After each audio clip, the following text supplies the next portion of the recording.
Never ask this question unless you want to die. Wow.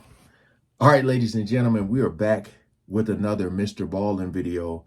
Like I said, looking at this thumbnail right here, I figure like, you know, this brother, when he be telling these stories about whatever this is about to be, man, I'm just wondering if it's because this thumbnail look crazy. I'm just thinking of the sound effects and what the hell is this about, you know? Appreciate y'all. Make sure y'all subscribe to his channel. Check out his merch and all that, man. We ain't gonna waste no more time. Let's jump right into it. Sailors are known to have lots of strange customs while out at sea. Like some sailors believe that bananas are bad luck and so will not bring them on board their vessel, while other sailors believe it's good luck to throw one of their crew members overboard and then reel him back in before beginning a fishing trip, that somehow that will enhance your chances of catching more fish. But while a lot of these customs of the sea are pretty harmless and kind of goofy, there's one custom of the sea that is not at all. It is extremely serious and very, very dark. It's known simply as the delicate question, and in short, once a sailor asks this delicate question under certain circumstances, there's no going back for that crew. What? And today, we're going to learn about one of the most famous examples of this custom being carried out in real life. But before we get into today's story, if you're a fan of the strange, dark, and mysterious delivered in story format, then you come to the right place because that's all we do, and we upload once a week. So if that's of interest to you, please go through all the Like Button's social media posts and correct their spelling and grammar in the comments section.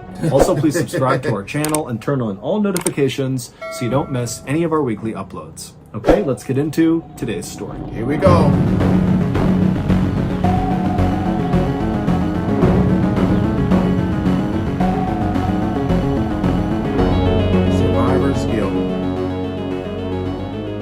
On the morning of February 6th, 1821, 4 young men stood on the deck of a small boat out in the Pacific Ocean. The sun was out, it was beautiful and warm, the water was crystal blue, but none of these 4 men were paying any attention to their surroundings.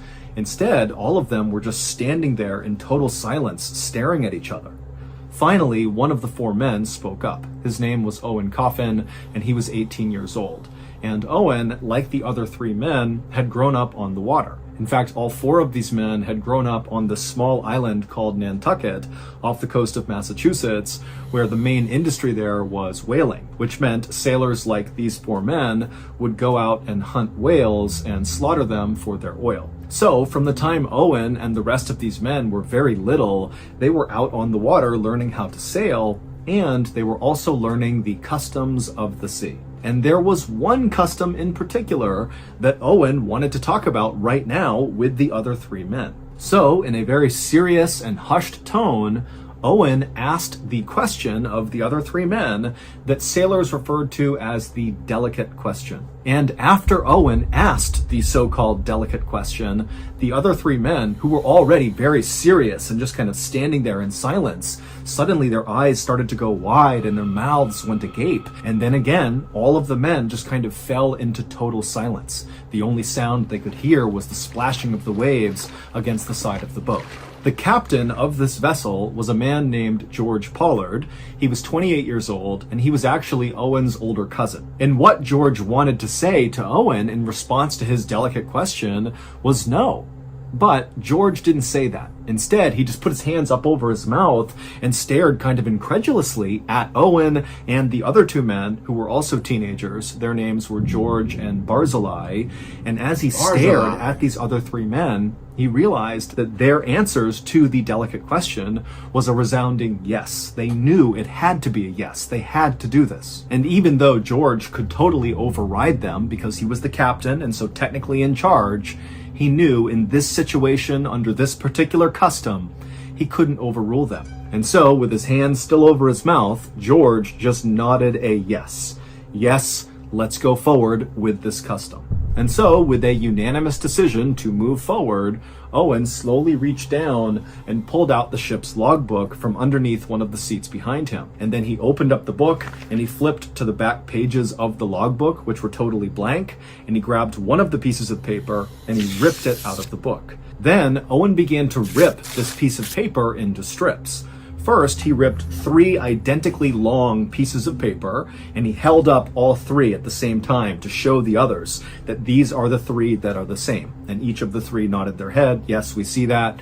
And then Owen reached down, he grabbed the paper again, and he ripped a 4th strip out, and this one was dramatically shorter than the other 3. And so Owen held up this much shorter piece, and he showed Charles, George, and Barzillai, and again, they all kind of nodded in agreement. Yes, we see, that's the short piece.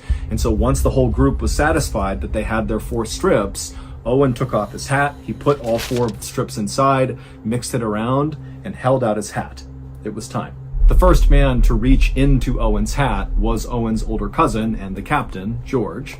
He reached in, he pulled one of the strips of paper out, closed it in his fist so he had no idea which one it was, and pulled it back and held it close to his chest. And then one by one, each of the other men did the same thing, reaching in, grabbing their strip, not looking at it, and holding it against their chest. And then once all the strips had been taken, at the exact same time, all 4 men extended their hands into the middle of the circle they were standing in, and they opened their hands palm up to reveal which strip they got. And George, Charles, and Barzillai all had the identical long pieces, and Owen, the 18-year-old, the younger cousin of the captain, the one who had ripped up the strips, he had the short strip. And immediately when his older cousin, George, saw this, he yelled out, "No, let me take that one." But Owen said, "No, this is customary. I want this." And so after a few moments of the men kind of collecting themselves and calming down, Charles then grabbed the logbook again, flipped to the back of it, pulled out another blank page, and he ripped it into strips again, except now he was only ripping them into 3 strips, 2 long that were identical and 1 short. And once again, as he ripped them, he held them up to show the other men, to show this was a fair process. Then Charles took off his hat, put the 3 strips inside, and extended it to George and Barzillai. Owen was not a part of this round. And so George and Barzillai, one by one, reached in, took their strip, held it to their chest, and then Charles, he would take the last strip, he would hold it to his chest, and then once all the men had their pieces, they held their hands out into the middle of their now smaller circle, they opened their hands, palm up, and this time it would be Charles, the man who ripped up this second round, who would discover he had the short strip. And as soon as Charles saw this, he threw it on the ground and he ran to the other side of the boat and began screaming, "I can't do this! I can't do it!" Meanwhile, Owen, George, and Barzillai didn't even move or flinch. They just stood there waiting for Charles to calm down, because they knew he knew this was a very important custom, and once you begin doing it, you can't just stop.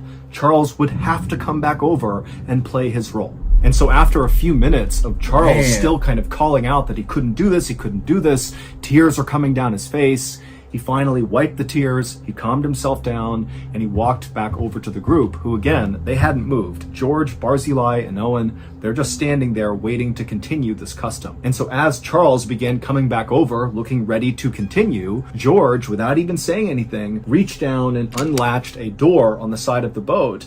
He opened it up, he reached in, and he pulled out this long object that was wrapped in canvas. And then he handed this object to Charles. And then once Charles had possession of this object, Owen, the man who had first drawn the short piece of paper, said to the group, "Now it's time for a moment of silence," even though at this point none of the men were talking. But still, they formed a tight circle with Charles holding this object, and they all bowed their heads, and they just stood there in total silence. And then, once Owen raised his head, the other 3 did as well, and Owen, one by one, touched the shoulders of each of the men and reminded them that this had been a fair process. Then, without saying another word, Owen turned away from the group.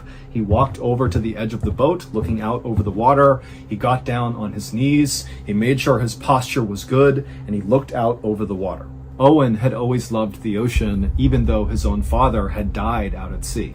But this particular whaling expedition that Owen had been on, he thought went extremely well, and he was very proud of what they had all accomplished. And Owen was especially proud to be a part of this particular custom. This custom was one that so few people ever took part in, but all sailors knew about it. It was kind of like the forbidden custom. And here he was playing a central role, which really required a lot of strength. And so, feeling very proud of himself, Owen, after looking out over the water for a few more moments, he bent down and put his chin on the edge of the boat, which signaled to Charles it was time. And then once Charles saw that Owen was in position, he stepped away from George and Barzillai and walked over to Owen, carrying this object wrapped in canvas. And then once he was right behind Owen, without saying a word to him, he unwrapped the object, and it was a rifle. And once the rifle was uncovered, he placed the barrel against the back of Owen's head, and then he fired a shot. And instantly, Owen slumped to the ground, dead, and Charles kind of staggered back and fell on the deck and let out this strangled scream. He couldn't believe what he had just done, but he knew there was no other choice. Once they decided to do this sacred custom, they had to take it to the end. And so George, who had just witnessed the execution of his younger cousin, was deeply troubled and pained, but he too knew they had to bring this custom to the finish line, which meant it was George's turn to step forward and play his part. And so George walked up to his now dead younger cousin, and George pulled out a serrated knife and cut off Owen's head. And then once Owen's head was removed, he placed it on the deck so Owen's face was looking away from the other men, like he couldn't see what they were going to do. And then once the head was in place, George went back to Owen's body and began cutting him open and pulling his organs out and handing them to Charles and Barzillai. George also began cutting off long strips of Owen's flesh, creating sort of like fillets. And then, even though there was a spot on the boat to have a fire, the three men decided they just could not wait. And before long, the only sound that could be heard on board this little boat floating out at sea on the Pacific Ocean was the sound of Charles, George, and Barzillai tearing into Owen's raw flesh with their teeth, turning their beards bright red with his blood. The delicate question that Owen asked the other men at the beginning of this story was one of the most feared questions amongst sailors. And it was only asked if there was a shipwreck or some sort of emergency that happened out at sea, which meant the group had almost no chance of survival. Only in those circumstances was the delicate question appropriate. And what it was, do we draw lots to determine which one of us dies so the other can eat them in order to have a better chance at survival? And so during that first round, when Owen had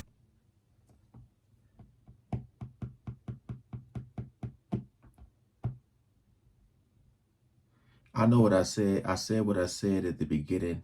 Like, you looking at the thumbnail and I wasn't expecting this.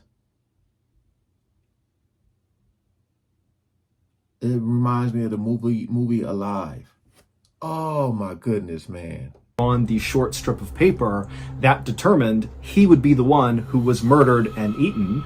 And then in the second round, when Charles drew the short strip of paper, that meant he would be the one to kill Owen. On February 6th, 1821, the day that Owen posed the delicate question, he and the other three men had been lost at sea for the past 3 months after a whale had struck the side of their whaling boat and left them adrift with almost no food and no water. There had been other men on board the Essex who had died from starvation and exposure, and their bodies had been consumed by the surviving sailors until on February 6th, they were down to just these 4 men and no more bodies to eat, which is why they decided it was time. They had to ask the delicate question. 17 days after Owen sacrificed himself so the others could eat him, another boat happened to drift past the stranded Essex boat, which now only contained Charles and George. Barzillai had died of starvation 5 days after they killed Owen, and Barzillai had been eaten by George and Charles as well. And as this other ship passed by the Essex and they looked on board, all they saw were skeletons of the men that had died and been eaten, and Charles and George were on opposite ends of the boat, curled up in a ball, chewing on human finger bones, trying to get the last bits of flesh off. And their bodies were totally emaciated, their hair and their beards were wild, they looked totally feral. And then, when this boat actually came up alongside the Essex and boarded to rescue Charles and George looked terrified. It was like they had totally lost their grip on reality. They had been lost at sea for 94 days and had consumed all of their friends, and so it makes sense they might go kind of crazy. But after this crew was able to get Charles and George fed and get them water and cleaned up, they kind of regained their composure and their sanity, and they were very thankful and happy to be alive. The story of what happened to the crew of the Essex quickly spread all around the world, and in fact, it served as inspiration for Herman Melville to write his classic American novel, Moby Dick. Oh. On Nope. I see a Ouija board. We ain't gonna do it. Yo.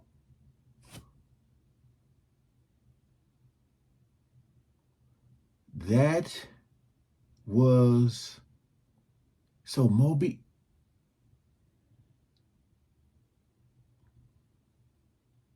I don't mess with no Ouija boards, man.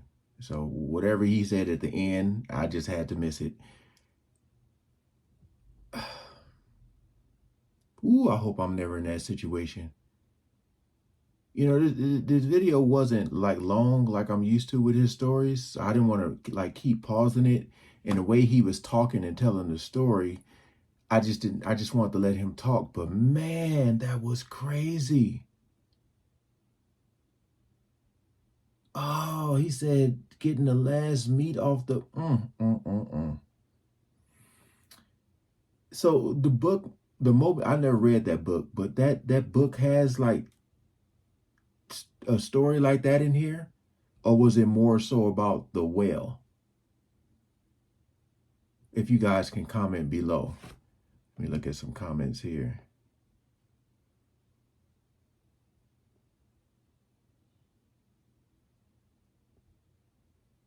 Yeah, man, that right there was really, really insane. It's just crazy to me how I just want to know, did this brother see a therapist or something? Because I know some of the stuff he read, he has to be like,